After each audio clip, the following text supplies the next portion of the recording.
पैसा देते थे और उनके डेबिट या क्रेडिट कार्ड को यूज़ करके उसी खाते में ये जिससे ठगी करते थे उसी खाते में पैसा मंगवाते थे और उनको वीकली कर करके ये पैसा अपना निकालते जाते थे। और ये काफ़ी देखिए 12 से ज़्यादा मोबाइल बरामद हुई हैं और काफ़ी सारे सिम। तो ये सिम प्रोवाइडर भी कुछ ऐसे हैं जो इनको सिम प्रोवाइड करते हैं, वो भी हम लोग उसको अनुसंधान का विषय बनाए हैं। बहुत जल्द ऐसे सिम प्रोवाइडर को भी गिरफ्तार करेंगे। तो इन सब के माध्यम से पूरा एक गिरोह है जो काम करता है और ठगी का शिकार आम जनों को बनाता है। सर OLX से देखिए इसमें अलग अलग कहना है कि कुछ लोगों को एक लड़की का साथ कहना था कि वो 2 महीने के आसपास पहले ही उसको किए हैं और एक का कहना था कि 5-6 महीने से ऊपर हो गया। और बाकी जो लड़के हैं ये कह रहे हैं कि ये काम जो है कि 1-1.5 साल हो गया इनको करते हुए। तो ये पूरा अभी अनुसंधान चल रहा है। कुछ और भी इसमें लोग हैं जिनकी गिरफ्तारी के लिए या उनका अभी चल रहा है, जो टेक्निकल सेल की मदद से हम लोग बहुत जल्द को भी गिरफ्तार करेंगे। और इनका ये कहना है कि लड़कियों को ये पहले ही लोन दिलाने के नाम पर ठगी करने वाले एक शातिर गिरोह को पटना पुलिस ने धर दबोचा है। बकायदा ऑफिस खोलकर एक निजी कंपनी के नाम पर लोगों को उल्लू बनाने वाला यह गिरोह अब पटना पुलिस के शिकंजे में है। यह बड़ी कार्रवाई पटना की पत्रकार नगर थाना पुलिस ने की है। दरअसल 28 फरवरी को केंद्रीय विद्यालय मोड़ पर पत्रकार नगर थाना पुलिस को संदिग्ध युवक दिखे। पूछताछ के दौरान पता चला कि उनके पास अलग अलग कंपनियों के लोन के डॉक्यूमेंट्स और कई संदिग्ध ATM कार्ड मौजूद हैं। लिहाजा पूछताछ शुरू की गई।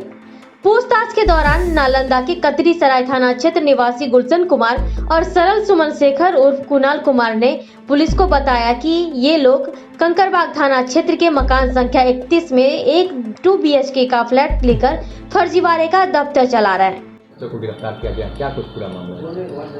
जी, आप लोगों को पता है कि आजकल साइबर फ्रॉड की घटनाएं बहुत ज़्यादा बढ़ी हुई हैं और साइबर ठग जो है आम लोगों को और ठगते हैं और तमाम तरीके से उनके पैसे ठगने का काम करते हैं। पुलिस की डेली रूटीन चेकिंग जो होती है उसी के क्रम में कल केंद्रीय विद्यालय मोड़ के पास चेकिंग चल रही थी। तो वहाँ पर एक बाइक सवार लड़के थे, उनको संदिग्ध स्थिति में दिखे तो उनको पूछताछ के लिए सत्यापन के लिए रोका गया। तो कुछ संदिग्ध लगा कि वो लोग सही व्यक्ति नहीं है तो उनको बाद में पूछताछ की गई। तो उसी क्रम में बाद में पता चला कि ये लोग एक गिरोह के रूप में काम करते हैं जिसमें कॉल सेंटर के रूप में कुछ लड़कियों को रखे हुए हैं। OLX से उनकी जो है भर्ती करते हैं और उसी के क्रम में डार्क नेट या कुछ अन्य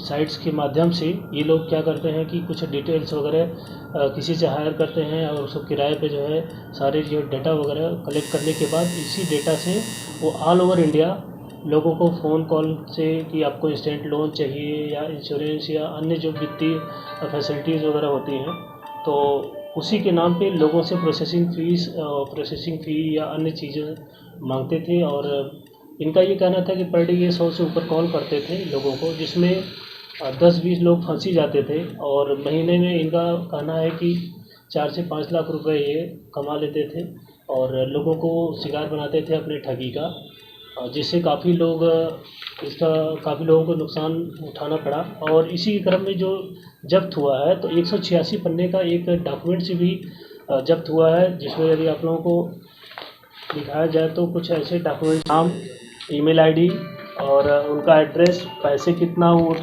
लिए, इंस्टेंट लोन है या बिजनेस लोन है, ऐसे डिटेल्स वगैरह हैं या उनके कॉन्टैक्ट नंबर वगैरह भी हैं। तो देखिए इसमें है कहीं कि राजवाड़ा होटल या चंद्रा टाइम्स या अलग अलग जो एड्रेस हैं, ऐसे ही ये लोग ठगी का शिकार बनाते थे लोगों को और पैसे लेके फिर बैठ जाते थे, फिर ऐसे लोगों को ब्लॉक कर देते थे। ये इनका काम काफ़ी दिनों से चल रहा है और इस गिरोह में कुछ अन्य लोग और भी हैं जिसमें हम लोग जो है काम कर रहे हैं। अभी इसमें 3 मुख्य लड़के हैं जिसमें एक है गुलशन कुमार नालंदा से हैं, दूसरे हैं सरल सुमन शेखर और तीसरा है लड़का सोनू कुमार और 2 लड़कियां हैं, एक स्मिता कुमारी और दूसरा नेहा रानी। इन लड़कियों को OLX के माध्यम से इन्होंने हायर किया था और इसका कहना है कि लड़कियों को 8 या 10 हज़ार रुपये पर मंथ देते थे। बाकी जो बेनिफिट होती थी इससे सारा पैसा ठगी करते थे। ये 3 लड़के आपस में बराबर बांटते थे और ये एक अच्छी उपलब्धि है कंकड़बाग पत्रकार नगर थाना की। और आगे भी हम लोग इसमें अभी अनुसंधान जारी है, जो भी उपलब्धियाँ होंगी आप लोगों को अवगत कराएंगे। आपने जैसे हाँ, इसमें ये 2 चीज़ें हैं। एक तो उसको भी हम लोग उस पे अनुसंधान कर रहे हैं। एक तो ये है कि ये जो डेबिट कार्ड या क्रेडिट कार्ड कुछ लोगों से ये कुछ ऐसे गैंग है जिससे ये हर किराए पे लेते थे, उनको 10 या 20% अलग-अलग जैसा पैसा देते थे और उनके डेबिट या क्रेडिट कार्ड को यूज़ करके उसी खाते में ये जिससे ठगी करते थे उसी खाते में पैसा मंगवाते थे और उनको वीकली कर के ये पैसा अपना निकालते जाते थे। और ये काफ़ी देखिए 12 से ज़्यादा मोबाइल बरामद हुई हैं और काफ़ी सारे सिम।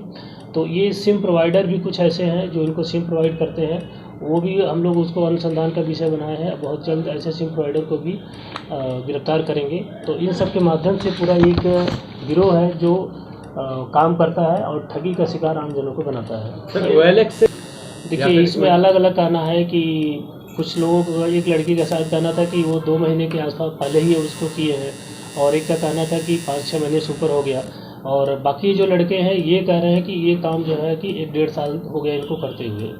तो ये पूरा अभी अनुसंधान चल रहा है। कुछ और भी इसमें लोग हैं जिनकी गिरफ्तारी के लिए या उनका अभी चल रहा है, जो टेक्निकल सेल की मदद से हम लोग बहुत जल्द उनको भी गिरफ्तार करेंगे। और इनका ये कहना है कि लड़कियों को ये पहले ही क्लियर बता देते थे कि कॉल सेंटर में ये काम है, ये फ्रॉड साइबर फ्रॉड का काम हमें करना है, अगर आप एग्री हो तो आ जाओ करने के लिए। और जो कि लड़कियों ने भी अपने कन्फेशन में एक्सेप्ट किया था कि हाँ हम लोगों को बताते थे, हम लोग अपने खर्चे आदि के लिए जो है ये जॉब पकड़े थे। हम लोगों का काम बस यही था कि अपने कॉल करके जो है लड़कियों की आवाज़ में लोगों को वो करना, फंसाना और उसके बाद सारा डिटेल्स जो है ये जो 3 लड़के मुख्य हैं इनको दे देना होता है, यही पैसा मंगा के सारा आपस में काटते थे। इसके एवज में लड़कियों को क्या मिलता था, सैलरी या फिर? नहीं, उनको लड़कियों का यही कहना है कि हम इसके एवज में उनको सैलरी पर मंथ मिलती थी जो ये लड़के देते थे। इनका काम लोगों को लोन दिलाने के नाम पर मूर्ख बनाना और उनसे पैसे ऐंठना है। इनकी निशानदेही पर पुलिस ने कतरी सराय के ही सोनू कुमार, रोहतास के चेनारी थाना क्षेत्र के रहने वाली अस्मिता कुमारी और छपरा के नगर थाना क्षेत्र स्थित गांधी चौक की रहने वाली नेहा रानी को गिरफ्तार किया गया है। इस फर्जीवाड़े दफ्तर में लड़कियों को कॉल सेंटर के नाम पर रखा गया था और लड़कियों का काम ग्राहकों को फंसाना था। पुलिस ने इनके ठिकाने से 1 लाख कैश, 12 मोबाइल फोन तथा 186 पन्नों के दस्तावेज समेत कई बैंकों के ATM और शराब की बोतल बरामद की है। Republican news Patna. Republican news से जुड़ने के लिए सब्सक्राइब बटन दबाकर चैनल को सब्सक्राइब करें। नोटिफिकेशन प्राप्त करने के लिए यहाँ बेल को दबाएं। वीडियो अच्छा लगे तो लाइक करें और दोस्तों के साथ शेयर करना ना भूलें।